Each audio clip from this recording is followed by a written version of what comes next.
Hai geng, kembali lagi di sini dengan gua Mr. Mabuks di channel Mabuks terus.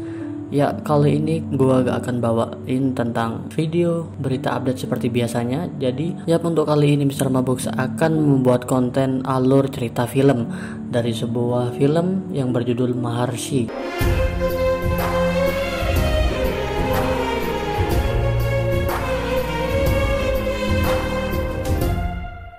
Maharshi adalah film drama aksi berbahasa Telugu India yang dirilis tahun 2019 yang disutradarai oleh Vamsi Paitpali. Pemeran dari film Maharshi ini adalah Mahesh Babu, Pooja Alarinaresh, Prakash Raj, dan lain-lain yang memang terkenal apik dalam memerankan sebuah film.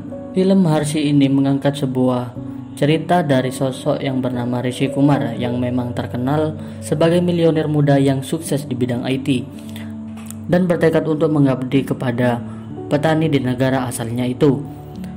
Banyak yang bisa kita ambil dari film ini, dari sosial, kesuksesan, dan hubungan percintaannya. Dan menurut gue, film Maharshi ini mengajarkan banyak kisah yang sangat-sangat berarti dalam kehidupan. Dan gak perlu lama-lama lagi, let's check it out.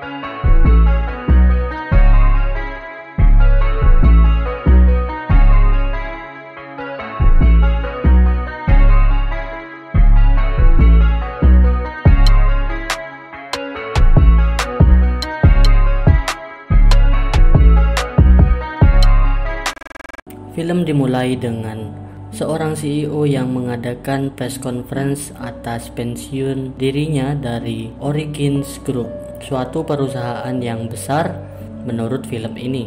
Menurut media yang disiarkan di beberapa televisi, nama-nama yang akan menggantikan CEO sebelumnya adalah Felix Euscifer, Joe Rickards, Michael Engler, dan Rishi Kumar. Salah satu wartawan asal India mengatakan bahwa suatu kebanggaan masyarakat Telugu jika memang Rishi Kumar menjabat sebagai CEO Origin Groups, dan berlanjut ke pengumuman CEO terpilih, dan ternyata yang terpilih adalah Rishi Kumar.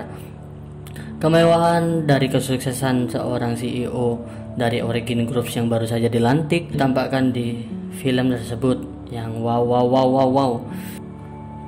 Kelihatannya sih keren banget gitu ya guys, karena kita kan kaum nolep dan kita gak pernah mengalami atau merasakan seperti orang-orang sultan rasakan. Ya, lanjut ke part berikutnya adalah di bagian wawancara. Di wawancara kali ini membahas tentang kesuksesan yang didapat oleh sosok Rishi Kumar sebagai miliuner muda yang sukses. Mengatakan tentang kesuksesannya tak luput dari masa lalunya. Rishi Kumar pun membahas tentang mendiang ayahnya dahulu kala. Rishi Kumar teringat dan menjelaskan bahwa ayah dari Rishi Kumar pernah dipermalukan oleh debt collector dikarenakan ayah dari Rishi Kumar tidak dapat membayar uang pinjaman plus bunganya pada saat itu.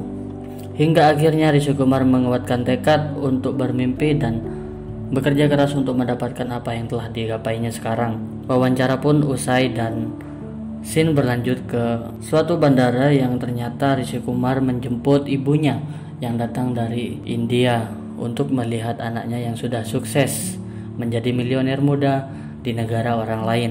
Perlakuan Rishi Kumar pun kepada ibunya membuat hati emak-emak menjadi baper. Bagaimana tidak, karena sebelum emaknya masuk ke mobil mewah, ternyata bodyguardnya akan membuka dan ternyata Rishi Kumar melarangnya. Dan Rishi Kumar pun membukakan pintu untuk ibunya sendiri. Dan di situ membuat hati ibunya sangat senang diperlakukan demikian rupa. Singkat cerita, asisten Rishi Kumar yang bernama Nidhi mengatakan bahwa nanti malam adalah hari ulang tahunnya. Tanpa diketahui Rishi, acara tersebut adalah acara semacam reuni yang pesertanya adalah teman-teman dari Rishi waktu di masa kampusnya. Dan dari acara inilah Rishi Kumar mengingat masa lalunya ketika dia belum sesukses sekarang ini. Rishi pun kaget ketika memasuki ruangan. Ternyata tak ada orang yang menghadiri pesta acara ulang tahun yang dimaksud Nidhi. Dan seketika surprise, satu demi satu temannya muncul dari teman masa kecilnya hingga teman waktu pada masa kuliahnya. Singkat cerita, setelah menceritakan arti dari kesuksesan yang sebenarnya versi Rishi Kumar, teman masa kecil Rishi pun mencoba nostalgia dan scene pun berganti ke alur mundur yang menggambarkan Rishi Kumar saat dia belum sesukses sekarang ini. Flashbacknya alur cerita yang dimaksud menampakkan kesederhanaan dari sosok mendiang ayahnya. Juga ditampilkan kisah pertama kali bertemu dengan teman seperjuangannya di kala itu yang bernama Raffi. Begitu pula juga diselingi dengan kisah cintanya dengan seorang wanita. Suatu hari dosennya memberikan tugas kepada seluruh mahasiswanya untuk menyelesaikan masalah di sebuah materi yang dijelaskannya, dan salah satu dari mahasiswa yang memang selalu berada di peringkat atas, ia pun menjawab akan menyelesaikannya di esok hari. Akan tetapi sebelum kuliah masuk ternyata sudah ada yang menulis jawabannya di papan tulis. Karena Rishi tak suka mengumbar atau pamer dengan kejeniusannya, Rishi Kumar pun mendorong Raffi, teman sekamarnya yang memang aktif di bidang dosen dan mahasiswa lainnya, sangat terpukau dengan jawaban yang sudah ditulis di papan. Tak sampai di situ, ternyata lika-liku di dunia kampus pun juga dirasakan oleh Rishi Kumar. Berhubung Ajay yang memang pintar dan tidak pernah turun dari ranking yang paling utama, Ajay pun merasa tersaingi. Mengingat di sini Ajay adalah seorang putra dari salah satu pejabat di daerah setempatnya, Rishi Kumar pun didatangi oleh ayah dari Ajay dan melakukan negosiasi terhadap Rishi Kumar, yang mana memang Rishi Kumar tak suka dengan hal yang sedemikian rupa.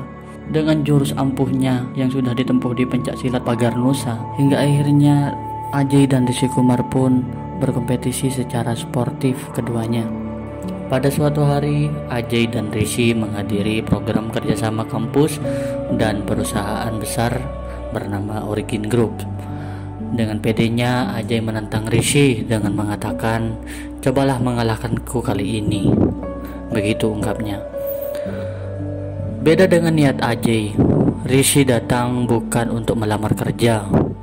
Justru ia menawarkan suatu program AI atau biasa disebut dengan kecerdasan buatan yang memang sudah dipersiapkan di jauh-jauh hari. Scene pun berpindah ke suatu pesta bar yang diadakan Ajay. Tapi di dalam pesta tersebut, Ajay tampak kesal karena mendengar dari salah satu temannya bahwa Rishi Kumar justru mendapat persetujuan untuk memimpin sebuah perusahaan besar yang dimaksud, yakni Origin Group. Ajay pun kesal hingga akhirnya membanting botol minuman yang sedang ia mau minum, dan scene pun berganti ke penampakan Rishi dan Pooja yang sedang berduaan di sebuah taman. Akan tetapi Rishi di sini bukan bertujuan untuk mengabari hal yang menyenangkan, melainkan malah memutuskan Pooja, sang pujaan hatinya, karena Rishi harus fokus kepada mimpi yang memang diimpi-impikan sejak masa kecilnya, yaitu menjadi CEO di sebuah perusahaan besar. Sepulangnya di kamar, Rishi pun terlibat pertengkaran dengan sahabatnya yang bernama Raffi. Hari-hari pun tak seperti biasanya, mereka pun berubah layaknya tak kenal satu sama lain.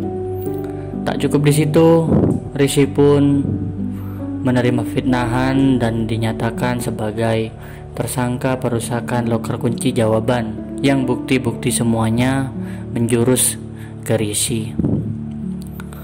Walaupun dosennya sudah membela mati-matian, Rishi pun tetap ditetapkan sebagai tersangka. Dan di waktu yang sama pun Ajay menghampiri dengan mengatakan, "Kau kira kau akan pergi kemana? Kau akan tetap di sini dan tetap seperti ini."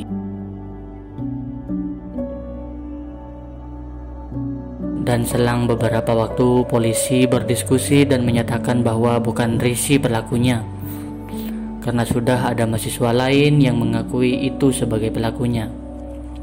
Dosen pun senang dan menghampiri Rishi untuk mengabarinya.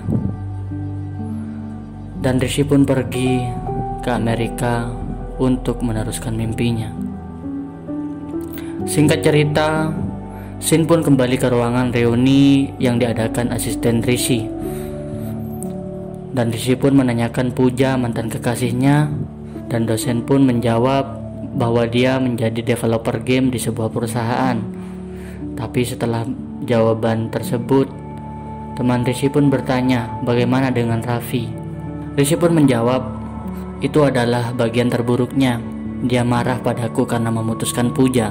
Dan sejak itu dia tidak pernah berbicara denganku. Begitu jawab Rishi yang polos tak tahu cerita asli sebenarnya. Dan ketika Rishi menjawab pertanyaan dari temannya, dosen pun seakan menghindar dari pertanyaan itu. Hingga akhirnya Nidhi mengatakan semua kontak yang diberikan sebenarnya dari dosen. Tapi dosen tersebut tak pernah menyebutkan nama Raffi. Rishi pun curiga akan hal itu dan menanyakan langsung, akan tetapi dosennya tetap saja terkesan menghindar dari pertanyaan itu. Rishi pun kesal dan menanyakan apa hal yang sebenarnya terjadi sambil emosi. Dosen pun menjawab dengan jujur bahwa di saat Rishi dibebaskan sebagai tersangka, justru Raffi yang mengakui perbuatan yang bahkan Raffi tak lakukan.